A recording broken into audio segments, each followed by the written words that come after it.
ఎడారి దేశం దుబాయ్లో కుంభవృష్టి వర్షం పడింది. ఉరుములు మెరుపులతో వాన వరద దుబాయ్ని ఆగమాగం చేసింది. ఎప్పుడూ లేనంతగా దుబాయ్ ఎయిర్పోర్ట్లో మోకాళ్లతో నీళ్లు నిలిచిపోయాయి. రోడ్లన్నీ చెరువులను తలపించాయి. కురిసిన కొన్ని గంటల వానకే దుబాయ్ అస్తవ్యస్తమైపోయింది. ఏడాదిన్నర వాన గంటల్లోనే ఎడారి దేశాన్ని వణికించిన మెరుపు వాన. కుంభవృష్టి వర్షానికి క్లౌడ్ సీడింగే కారణమా? ఎప్పుడు ఎండలతో మండిపోయే ఎడారి దేశం దుబాయ్లో అకాల వర్షాలు బీభత్సం సృష్టించాయి.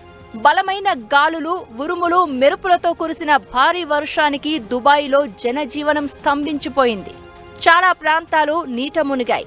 దుబాయ్లో ఏడాదిన్నరలో నమోదయ్యే వర్షపాతం కొన్ని గంటల్లోనే కురిసిందని అక్కడి అధికారులు అంచనా వేస్తున్నారు.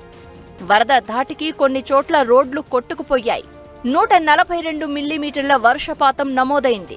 రద్దీగా ఉండే దుబాయ్ ఎయిర్పోర్ట్ రన్వే పైకి భారీగా నీరు చేరింది. దీంతో వాహనాల రాకపోకలు నిలిచిపోయి ప్రయాణికులు ఎయిర్పోర్టులోనే చిక్కుకుపోయారు. రన్వేపై మోకాలిలోతు నీటిలో విమానాలు ఉన్న దృశ్యాలు వైరల్ అవుతున్నాయి.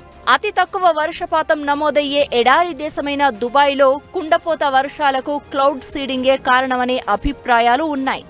కృత్రిమ వర్షాలను కురిపించే క్లౌడ్ సీడింగ్ పద్ధతి వల్లే ఒక్కసారిగా భారీ వర్షాలు కురుస్తున్నాయని అంటున్నారు.